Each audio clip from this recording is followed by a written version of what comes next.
This clip is brought to you by SaveWithConrad.com.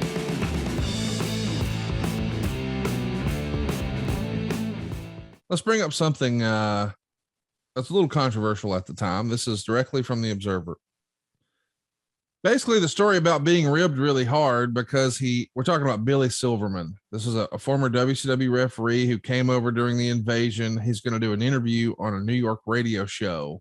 And it comes up, hey, why did you quit the WWF? It's not often that you hear of referees quitting the WWF, but this is the write-up from the Observer. Basically, the story about being ribbed really hard because he upgraded a ticket on a flight to first class, which went against WWF protocol, although he wasn't aware of it since he came from WCW, where upgrading a ticket, if you wanted to pay for it, wasn't considered a cardinal sin.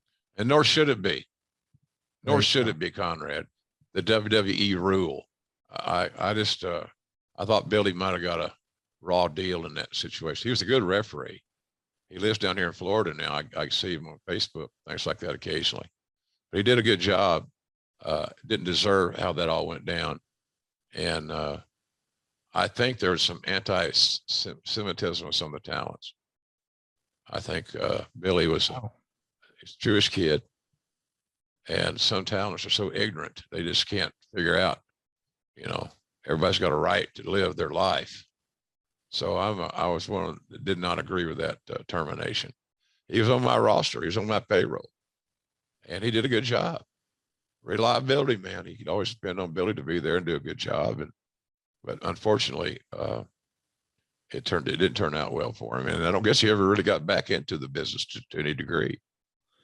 The write-up from Meltzer says, as his punishment, the WWF wrestlers told him he had to buy a bunch of liquor and go through customs to Canada. And as a result, he was held up in customs all day. All that childish stuff. Yep. He ripped on Bradshaw, who he called the instigator of it, and Earl Hebner, who he called, quote, probably one of the biggest backstabbers, one of the biggest troublemakers in the business I've ever met, end quote. Wow. After doing it, Silverman walked out on the WWF without telling anyone, which isn't professional either, even if he was being hazed by wrestlers. He said that when he went to Dennis Brent, who worked under Jim Ross in talent relations, he was told to just go along with it.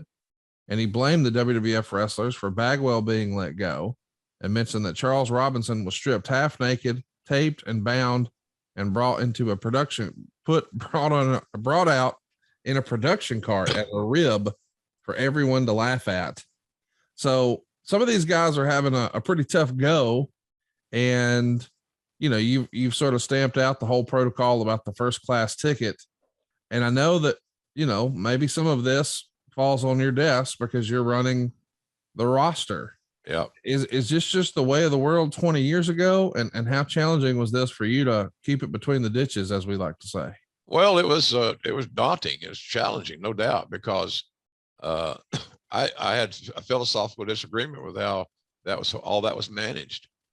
And you had a lot of influential guys, influential with Vince, that were saying, oh, we're just having fun. It's just about fun. Loosen up, lighten up. And, you know, another story there was in that era was I fined a bunch of guys for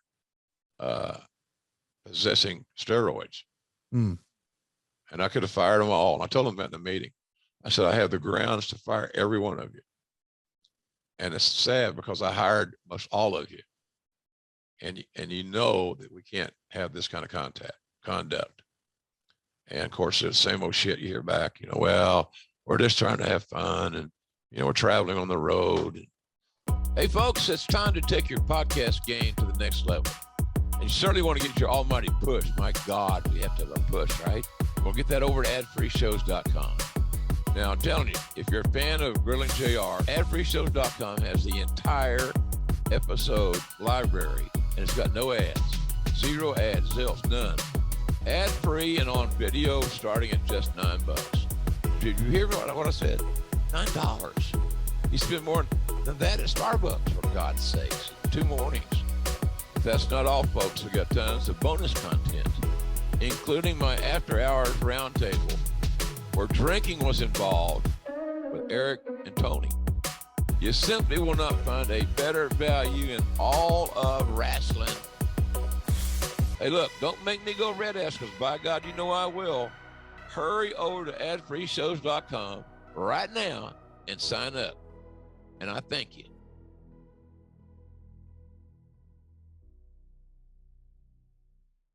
Is that a surprise? A fucking pro wrestlers on the road? What did you think you're signing up for? So they were light some cash, significant cash. I said, you can have I'll fine you or I'll fire you, whatever you want to do. So that's where we are. And I'm not trying to be heavy-handed or be a dick, but we can't run a company this way. I talked to Vince about it. He agreed. We got to get out of the old. We got to get new talents. We got to train them differently. We got to have people that are team players that are not living in the 80s in the territory. And that's kind of what it was. You know, Murdoch would have fit right in there because he was one of the great ribbers and so forth, and stiff ribbing. We just didn't need it. Just didn't need it. And so in any event, man, that's we made some changes, and they didn't happen overnight, and they were overdue. But there was a lot of housekeeping going on at that point in time. I guess we should mention, by and large, at this point, as you and I are talking in 2022, ribs have pretty much been eliminated. Do you think wrestling's better for it, or do you miss some of the good-natured ribs? Well, the good-natured stuff is a different ball game. You're not destroying the personal property, or antagonizing somebody, or making them miserable. Why in the hell would I be, as an administrator, condone ever a negative work environment? To make the boys happy because they're on the road and they just need to have more fun? That's bullshit. That's weak. Yeah, that's weak. So I was not real popular at some of those times in that era, because we're not going to tolerate. And it took a process to get it implemented and get the guys that were the big rivers on my side. And most of them came along. They understood. They didn't have a leg to stand on, Conrad, because it was the wrong thing to do. And but I think we got there. And I think as a result of some of those changes back in those days, you see the result right now, as you mentioned. Not a lot of ribbing going on in WWE. Yeah. And I've never heard, and I'm sure it could have happened, in AEW having any issues like that. We just it was not tolerated from the get-go. And it doesn't mean guys don't rib and have fun, but if you do it in a good-hearted way, and you're enjoying your work, and you come to work with a great attitude, not leery and looking over your shoulder, it's a pretty damn good deal. So we made some changes I think are still in place today as it relates to philosophy. Talk to me a little bit about Billy Silverman. When he actually walks out like this, do you make an attempt to reach out to him? Are you trying to do some sort of exit interview or have a conversation about coming back, or do you respect the decision and leave it alone? I respect the decision because I couldn't change the protocol at that point in time. It's not an overnight fix. And Billy had already kind of made his bed, and he said too many things that were not advisable. So he didn't do himself any favors in that deal either. So there wasn't a lot I could do on that situation. He made his path. He's walking on it, and that's kind of where we were. There was no exit interviews. That makes too much sense. So you'd think today you do an exit interview to cover your ass as far as HR issues are concerned.